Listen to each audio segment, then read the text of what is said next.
Dalam nama Bapa dan Putra dan Roh Kudus. Amin. Allah Bapa yang penuh kasih,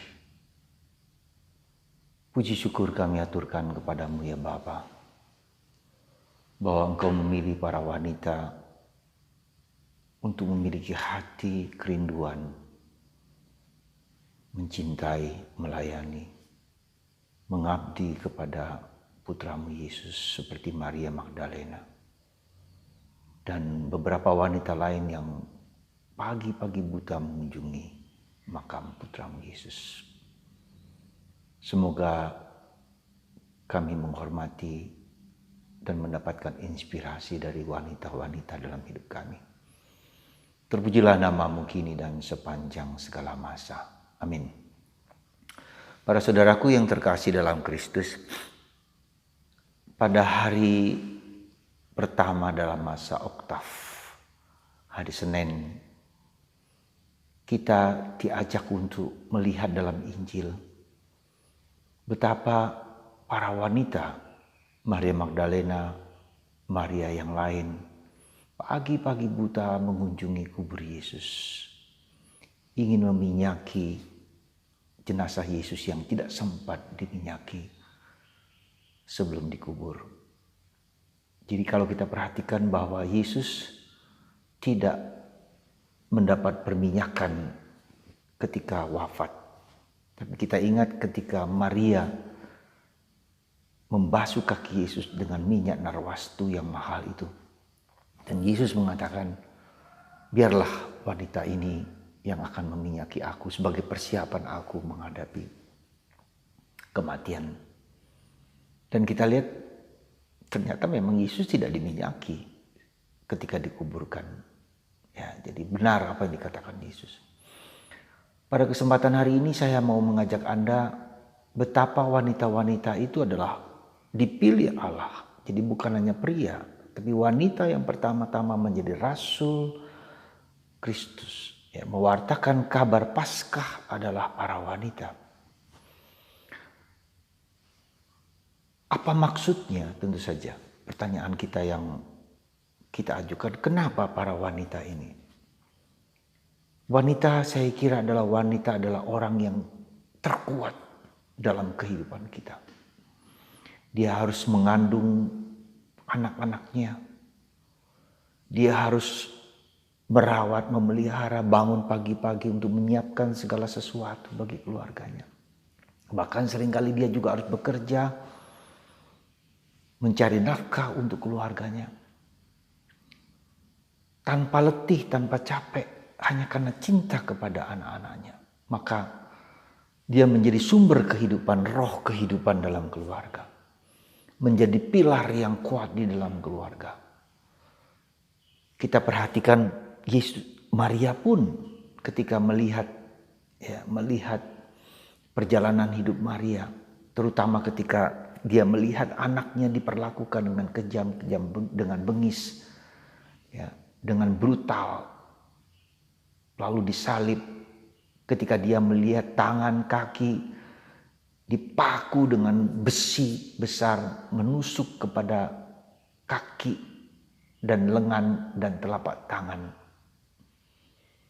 Begitu perih dan pedih. Dan kita tahu bahwa orang justru yang dipilih Allah itu harus mengalami yang seperti itu.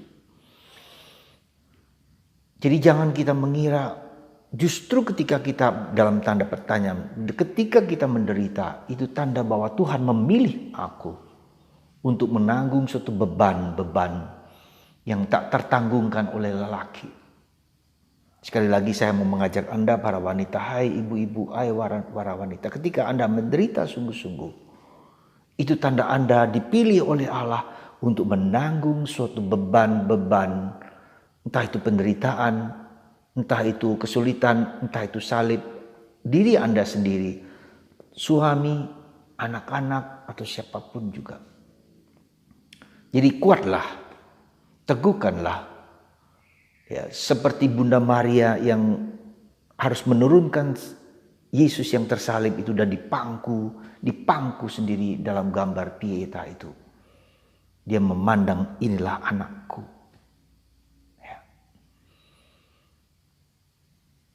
semua penderitaan wanita dilukiskan dengan dirangkum oleh Bunda Maria. Sebesar apapun. Dan itu dialami oleh Bunda Maria. Ketika dia dipilih, jangan mengira ketika kita dipilih, kita dibebaskan dari segala penderitaan. Sekali lagi. Hawa menjadi sumber kehidupan, Bunda Maria menjadi Eva menjadi Ave. Hawa menjadi Ave, salam, hai Maria. Suatu pujian, suatu hormat kepada Maria. Maka saya mengajak Anda untuk pertama-tama perhatikan ibu Anda masing-masing. Hormat kepada ibu. Rawat, pelihara, sesulit apapun. Seberat apapun, rawatlah ibu Anda. Dan ketika dia sudah meninggal, doakan terus ibu Anda. Supaya roh kehidupan itu tetap diberikan kepada kita. Dan jangan lupa Bunda Maria adalah mempelai Roh Kudus. Ini artinya apa? Roh Kudus, roh cinta kasih, roh kedamaian, roh ketentraman, roh kesehatan, roh kesegaran, roh kehangatan. Seperti roh yang membimbing orang, menuntun orang. Dan itulah ibu kita dengan roh. Dia tidak berkata-kata dengan kata, tapi dengan tindakan, dengan perbuatan. Maka itu pada hari ini, mulai dari hari ini kita mulai mohon Roh Kudus lewat Bunda Maria. Bunda Maria, engkaulah mempelai Roh Kudus, engkaulah yang bekerja sama dengan Roh Kudus untuk melahirkan Yesus, untuk mengikuti Yesus dengan mendengarkan roh itu. Tidak hanya mohon Roh Kudus nanti sebelum menjelang novena, mulai sekarang Kisah Para Rasul adalah kitab Roh Kudus yang akan dibacakan selama masa Paskah ini. Sekali lagi, datanglah Roh Kudus. Ya. Kalau nanti Anda berdoa setiap hari saya sarankan kepada Anda ini rosario. Doakanlah biji-biji ini dengan mengatakan datanglah Roh Kudus, datanglah Roh Kudus. Bisa sekali putaran atau bisa 2 kali putaran sampai kita merasa yakin bahwa kita berdoa dalam roh dan kebenaran. Jadi saya mengajak Anda untuk selama masa Paskah ini kita mohon Roh Kudus supaya Roh Kudus membimbing kita dan akhirnya mata kita dibuka, kita mengenal, mengerti, mendapatkan roh hikmat, mendapatkan roh pengetahuan, mendapatkan roh pengertian, sehingga kita mendapatkan kebenaran tentang siapakah Yesus itu dalam hidup kita, ya, sebagai penyelamat, penebus, dan sebagai Tuhan. Dan sekali lagi roh itu adalah roh Bapa, roh Putra, dan dia adalah Allah sendiri. Jadi Roh Kudus inilah membawa kita keluar dari kemanusiaan kita untuk berpaling atau berada di sisi Bapa, di sisi Allah. Ya. Jadi iman itu adalah bahwa kita tidak hanya fokus kepada kemanusiaanku, tapi saya fokus kepada Allah. Sisi Allah, melihat segala sesuatu dalam kacamata Allah. Itulah peran Roh Kudus dalam diri kita. Roh itulah membawa kita kepada Yesus dan membawa kita kepada Bapa dan membawa kita kepada Bunda Maria dan membawa kita kepada Santo Yosef dan para kudus. Inilah kebenaran yang harus kita mohonkan dengan Roh Kudus. Maka mari saudaraku terkasih, sekali lagi mari kita hormati wanita-wanita yang berjasa dalam hidup kita. Kita bersyukur, kita doakan, kita doakan mereka. Kita mohonkan supaya Roh Kudus sendiri mengalir kepada kita lewat Bunda Maria. Dan yang kedua, para wanita, dan sekarang yang kedua, Roh Kudus. Gunakanlah rosario ini. Sekali lagi, pengalaman saya mungkin bisa berguna bagi Anda. Pakailah ini sebagai alat kita untuk mengingat Roh Kudus, membimbing menjadi guru sejati dalam hidup kita. Semoga kita semua dikuatkan, disadarkan untuk menjadi sekuat Bunda Maria, sekuat para wanita. Dan yang kedua, para wanita yang menderita, Anda dipilih, penderitaan Anda dipilih justru karena Tuhan tahu Anda memikul beban-beban penderitaan lebih daripada yang Anda harapkan. Dan itu juga berarti bahwa penderitaan itu bukan hanya di dunia. Kita berdoa bukan hanya di dunia, ada kaitannya dengan yang di surga. Ada kaitannya dengan yang ilahi, ada kaitannya dengan keabadian. Jadi kita para wanita atau kita semua yang berdoa di sini bukan hanya berdoa di sini, tetapi karena kaitannya dengan kebangkitan, kaitannya dengan kemuliaan, kaitannya dengan kehidupan kekal. Jadi saudaraku terkasih, penderitaan kita bukan hanya di dunia ini, ingat ya. Jadi kalau kita merasa putus asa, jangan lupa bahwa ini bukan hanya di dunia, tapi kita juga terus menerus sampai ke keabadian.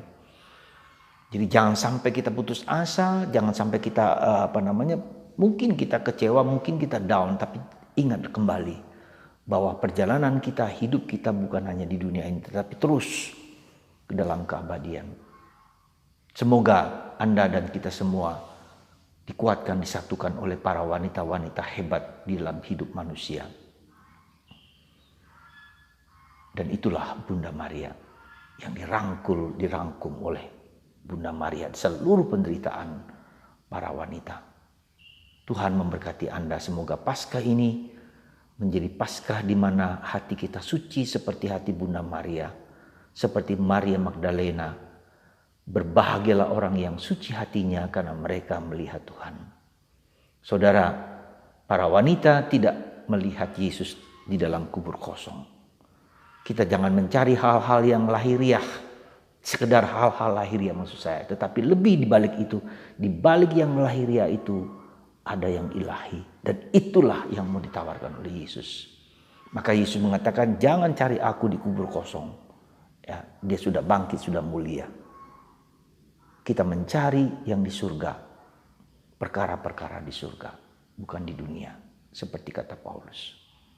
Tuhan memberkati Anda semua, melindungi Anda dan menguatkan Anda semua dalam nama Bapa dan Putra dan Roh Kudus. Amin.